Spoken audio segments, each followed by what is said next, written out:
Good morning from Panhandle Outdoors with Winston Chester. Panhandle Outdoors, your source for fishing, hunting, and information for folks who enjoy the great outdoors. Now sit back, relax. It's Panhandle Outdoors. Good morning, folks. Welcome to Panhandle Outdoors. I'm Winston Chester. Glad you're here this morning. Got a good show lined up. Special guest here in the studio. And we'll get started with our weather brought to us by Haney Technical Center at 767-5500. Years effort worth a lifetime of rewards. Go by and see them. They have airplane mechanics. They have hair, all kind of stuff. I know a lot of people get a hair fix there and teach you how to do that. They have massage classes. It's amazing the different classes they have there. So come by and see those folks there if you're looking for another career or even a second career added on to the one you have now if you're not busy enough. Today's going to be a high of 83, a low tonight of 60, and water temperature is hanging around 80 degrees. So pretty good shape there. Hey, take a look at our tide chart.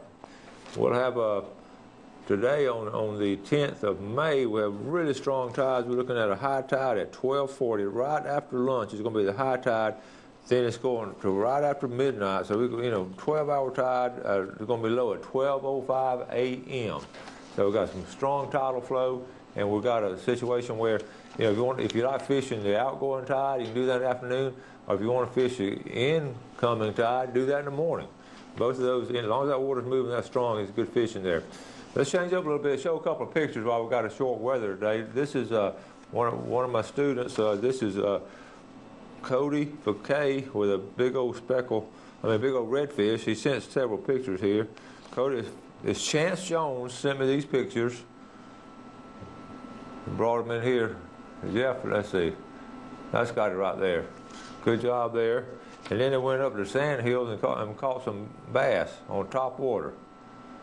Some of the students doing some good things. That's Chance Jones and Cody Piquet. Okay? All right, let's take our break and we'll come back with our special guest. Your vision is precious. If an emergency arises, you don't want to be sitting in a hospital waiting room. Accidents and injuries can happen outside of your workday. That's why our team of physicians provide emergency eye care to our patients anytime, day or night. You can count on your local experts in eye care to be there for you whenever you need us. The Eye Center of North Florida. 9 doctors, 1 vision, yours. At Panhandle Educators, we offer full-service banking. We're 5-star rated. A safe place for your money. Find us anytime, anywhere. Or come see us on Highway 77 north of the mall. On the east side, across from Rutherford High School. Come see us at the beach on R. Jackson Boulevard. We're here in Southport on Highway 77. Live or work in Bay, Holmes, Jackson, or Washington County? You can be a member. Join us. We'll take care of you. Panhandle Educators Federal Credit Union. The letter X. It's one tough letter, and the only one that stands for something. It's the mark of the unknown factor, the spot of the buried treasure, the model of rugged beauty. But what really sets it apart is its power to multiply everything. Sweet Old Bob says see and save on all Exmark products today at Soul Tractor. We are so lucky to live in North Florida. We have some of the best fresh and saltwater fishing in the world. My biggest problem is not catching fish, but trying to decide what kind of fish I want to catch. No matter what I'm after, I always stop at Sunjammers Water Sports first. They have just what I need: rods and reels, line, tackle, and most important, live bait. Yes, sir, we sure are lucky.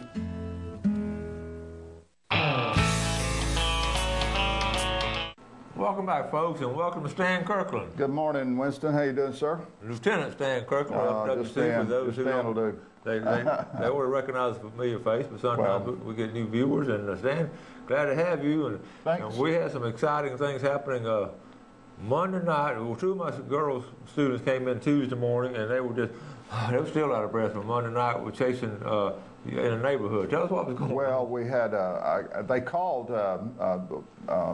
Emily McCormick and Ashley, and I'm sorry, I do not remember what's Ashley's last name. Ashley Bergens. Bergens, okay. I'm sorry, I didn't remember Ashley's last name. Bergens, really, but I call it Bergens. All right, okay. Well, Ashley and Emily were going out to the vehicle, or Ashley was going home. They're in Lynn Haven on Florida Avenue, right at the bay, and they apparently, they said they spotted a bear. They went in, and Mickey, Emily's father, told me he was never had seen her so excited, but they called. We went down there, and I thought we were being sent on the world's greatest snipe hunt. He's always going to snipe hunt. And I had already told my daughter. My daughter went with me, and I told my daughter has been in your class, and I said, I think there's going to be a Labrador Retriever down there. But anyway, I was wrong. The girls saw a bear, and we got down there, and the bear was actually standing behind the house, wasn't doing anything, just standing there in the darkness. And I put a light on him, and he turned and looked at us, and then we left him alone, and we talked for a minute, and I went back down there, and by then he had gotten up on their deck, these people's deck. He was standing there on the deck, and these people, it's 10 o'clock at night, and they don't know about it, and I wasn't going to alarm them. But anyway, but he got in some garbage there, 2 garbage cans that we could see yesterday, and or Tuesday rather, and so I reckon that I hope he will go away. We think it's maybe the same bear that we had in Lynn Haven about 6 or 7 months ago, but no way to know for sure. Yeah. But anyway, they get into urban areas all the time, and hopefully we've seen the last of him. But I'm afraid that I'm afraid we may see this one again. Yeah, if that close. We're talking about the area. If you're going out of Lynn Haven, right before you get to the bridge, you have Po Folks on the left. So that's the area right back in there. A lot of houses. And I was trying to figure out how in the world it got there, because you have so many houses. It seemed like he would have been seen somewhere in Lynn Haven before that. Well, it could conceivably cross under Bailey Bridge. There's if you drive around there, there's plenty of headspace where you could walk under Bailey Bridge, and it would be. So if he came from the golf course, we don't know. He could have come up from Deer Point Lake area and down to the wooded area right there. And our population's growing. We know we've got at least 3,000 animals in the state, maybe more. We're seeing them everywhere. In fact, just this weekend we caught one I say we, our agency, had to capture a bear in downtown Orlando at the convention center and get that bear out of town. It was a juvenile that weighed about 200 pounds. And he had made his way all the way into the heart of Orlando before they finally said this bear is either going to get killed or cause an accident. So they darted the bear and got him out of town. Wow. Yeah. So we had our excitement. Those girls were excited, but yeah, they were.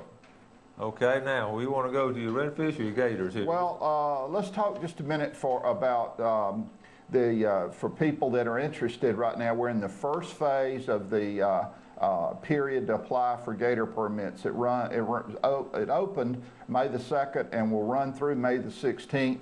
We're encouraging people that we've notified everyone that's applied before that if you want to apply, now's the opportunity.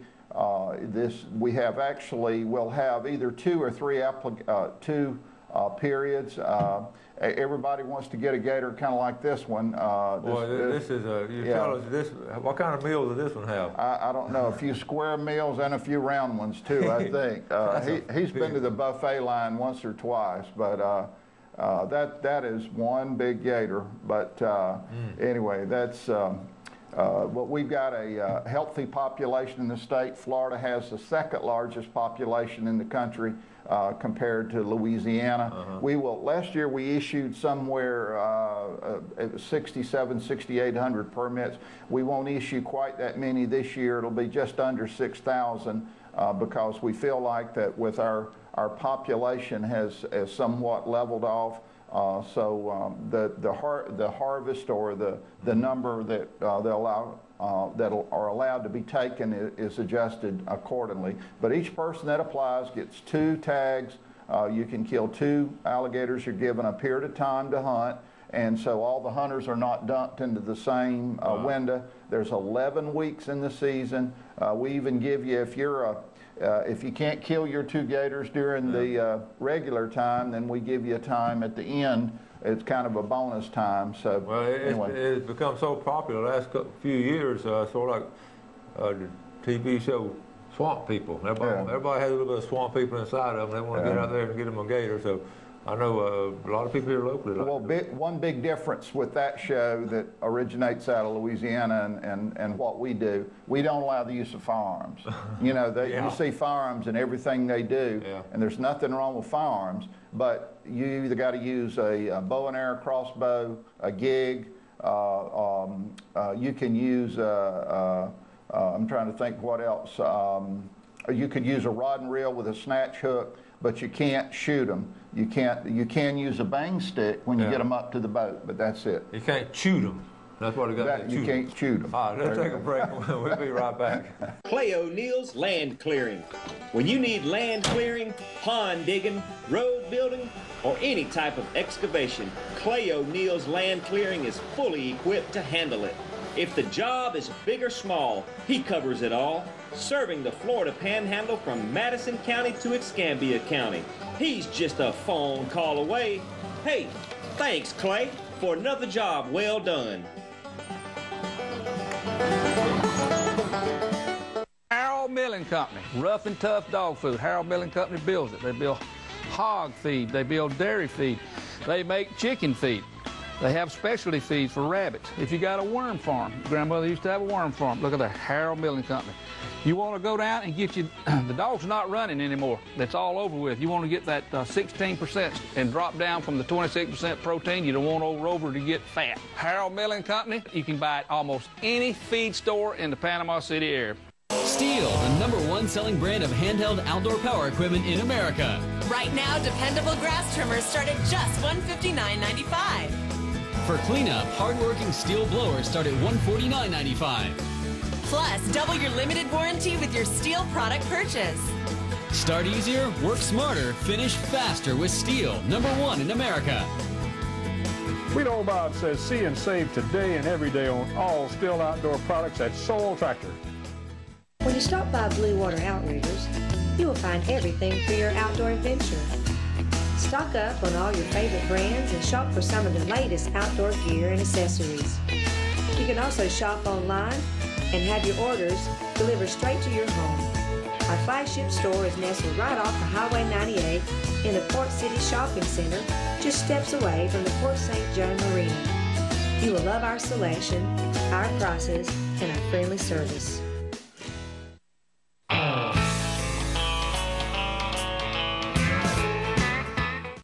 All right, welcome back, folks. Sitting here with Lieutenant Stan Kirkland of FWC. Before we get back to him, let's take a look at our poster we got from Blue Water Outriggers. They're having a nice, this is a really good, it's a fishing rodeo, goes on each month, and it's only like $5 entry fee, and they have a ruler. I'm going to talk more about this each day, but these are the categories: snapper, king, Spanish, cobia, flounder, grouper, redfish, and speckled trout. And they got monthly winners, and they have grand prize and runner-up drawings. So this is a win-win situation. But check out online or give them a call and find out about it. And you can, all you do is you get a ruler and you don't have to take the fish down there. You just send a picture of the fish on the ruler. It's a Blue Water Outrigger ruler. So that $5 basically pays for the ruler, and that's a pretty good deal there. Wow. So check it out. I think I'm gonna enter it this summer and see if I can catch I don't see a saltwater catfish category on there. That's probably what I'd win that one. Or puffer fish or grunt. Yeah, that's right. Yeah. All right, what else you got there, Stan? Well, Winston was just, you know, I know you've talked about it, and there's been a lot of discussion. Everybody was anticipating the decision of the commission last week on dealing with red snapper. And of course, the red snapper season is now set. The NOAA had announced a season, or the NMFS, National Marine Fisheries Service, had announced a season of June 1 through July the 10th. Our commissioners were asked to make a rule or adopt a rule consistent with that. There was a lot of debate. Of course, you know, I can tell you we hope and pray for the day that we have a greater opportunity, but we're in a rebuilding process with the red snapper. One of the things that you know they presented there, and is the fact there are very few older fish left in the population, and those older fish are where you get the majority of the eggs. And and you get the majority of reproduction, and there's just no old fish left. They've been cropped off alone. Now, there's a lot of fish. Everybody recognizes that. But one of the things that we're talking about, I believe it was a 24-inch red snapper, produces the same number of eggs as almost 200 17-inch snapper. Is that one 24-inch snapper. And that's really, it was 177, I believe, but that's why we need a red snapper population that's older too. So anyway, we've got a 40-day season coming up. Hopefully people will be happy with that, and we'll go from there. Yep. Well, we're going to be happy with it, just as soon as we can catch some. I know. Oh, believe me, everybody's talking about it. A lot of people are already seeing red snapper and catching red snapper by accident. Of course, you got to release them right now, but people are ready for a season. Okay, we're talking something about some shrimp, tiger shrimp. Yeah, we've talked about this before, but there's still a need for people to report tiger shrimp. These are the big shrimp that are showing up. They're non-native shrimp. They're kind of a darker color. Our commercial fishermen are picking them up. But if there's anybody out there, if you affiliated with commercial shrimping, if you see these tiger shrimp, they still want ask that these shrimp that you report where you collect these on the Gulf Coast as well as the Atlantic Coast. There were 4,000 of these shrimp. They're native to actually Southeast Asia and Australia. They were released in South Carolina from a holding pond into the estuary. They escaped back in the 80s, and one was recovered not too long after that down at Cape Canaveral. And in the last few years, they're starting to see juvenile tiger shrimp. These shrimp weigh up to 3/4 of a pound apiece, and they're very large. But they're generally known as a predatory shrimp, and they don't know what impact they're going to have on our native shrimp.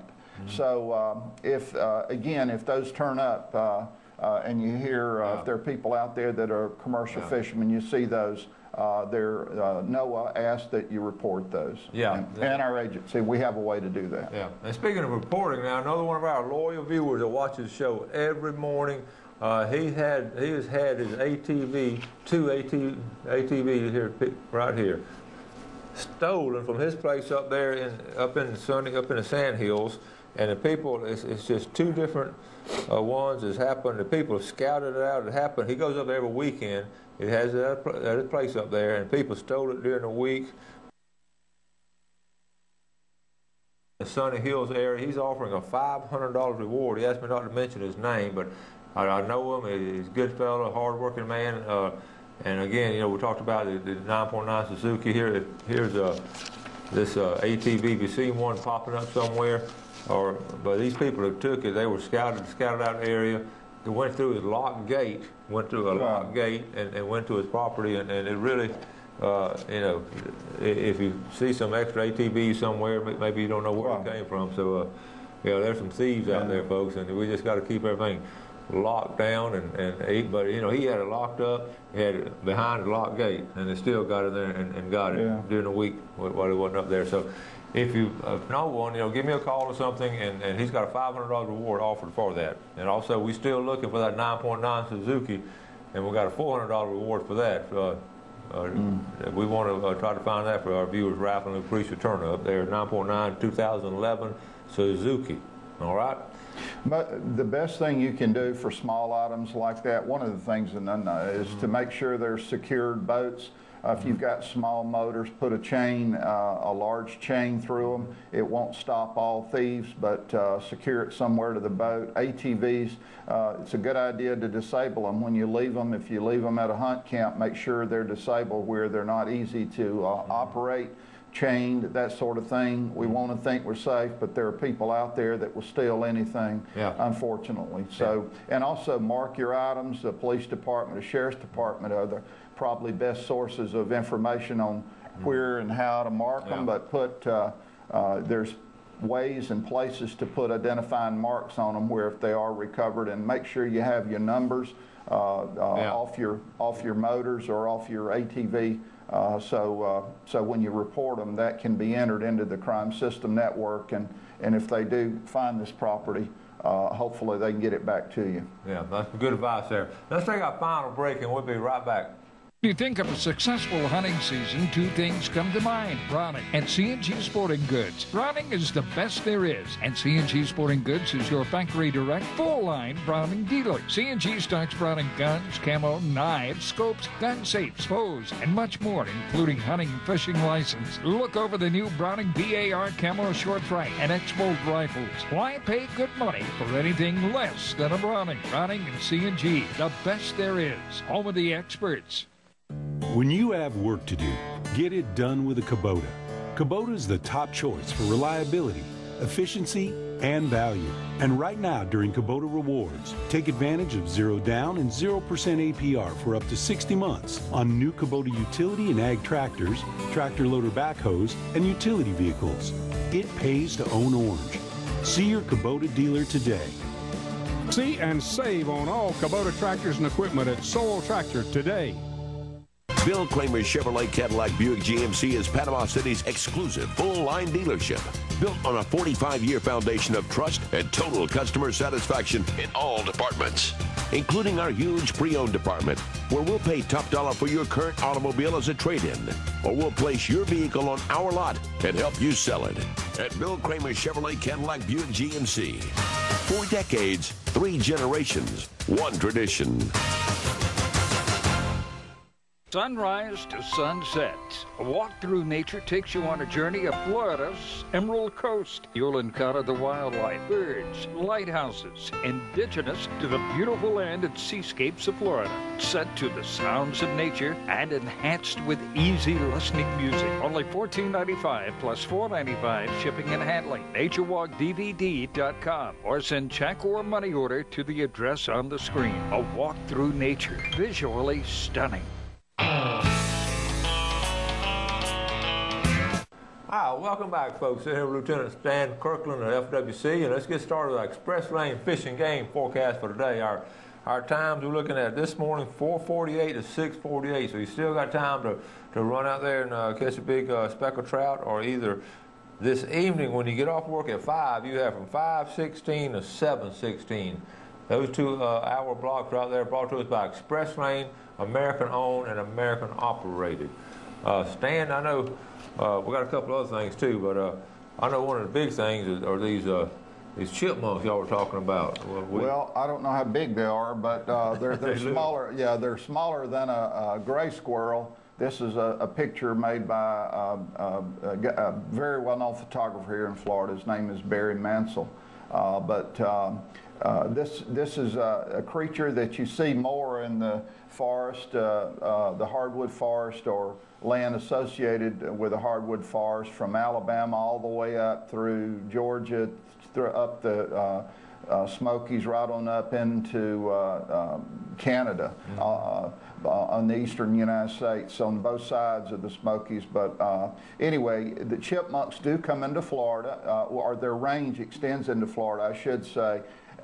We have some old information, and it's a research project that's going on right now. We're asking people, particularly up in Panhandle counties bordering Alabama, if you're anywhere near the Blackwater River, Yellow River, Choctawhatchee River, maybe even Holmes Creek. If you see chipmunks, go to the website, our website, myfwc.com, and there's a place there that you can log the information, when you saw them, you know, what kind of the other information. If you have GPS information where you can pinpoint it. If not, if you can provide pretty specific information about where you saw them. And we're just, like I say, trying to collect some information on them. We just completed a sighting study on fox squirrels in Florida. It ran for, I believe it was 9 or 10 months.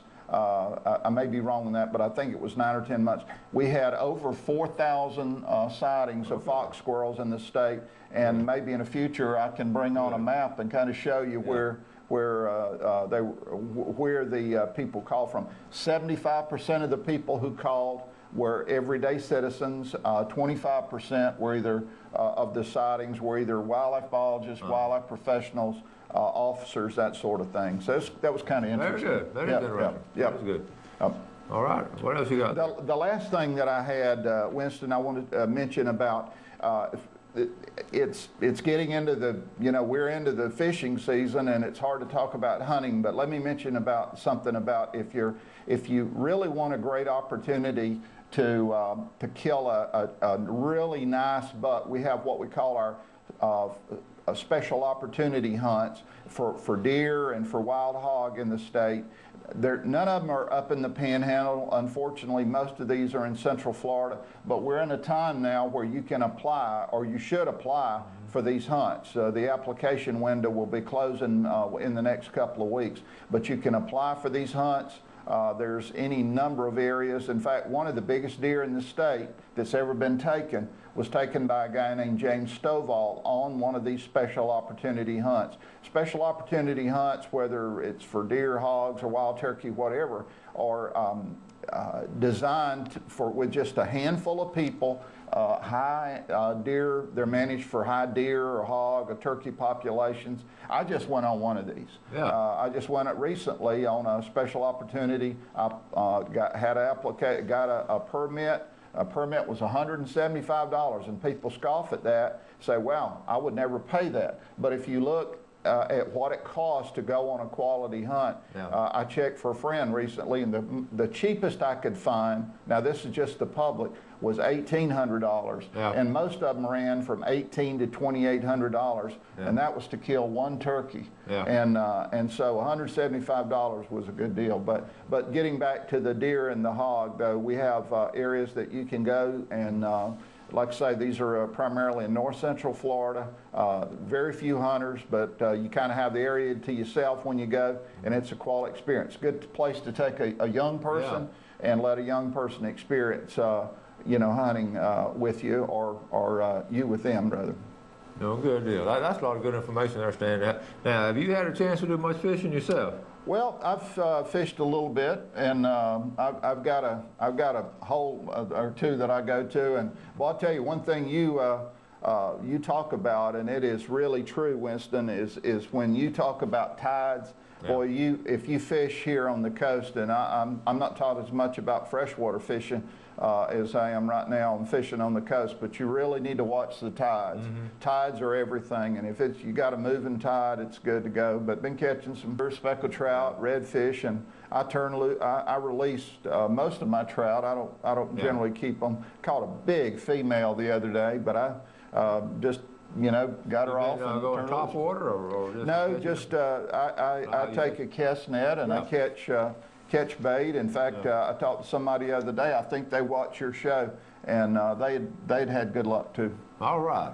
Well, Stan, thank you so much for coming on, buddy. We always get good stuff. Thank you, Winston. Thank you all for watching the show, folks. If sometime today you have opportunity to do something good for somebody, take advantage of it. God bless. Thanks for joining us for Panhandle Outdoors with Winston Chester. Panhandle Outdoors features hunting, fishing, and other activities and information to help you enjoy the great outdoors. Join us next time for Panhandle Outdoors. I know I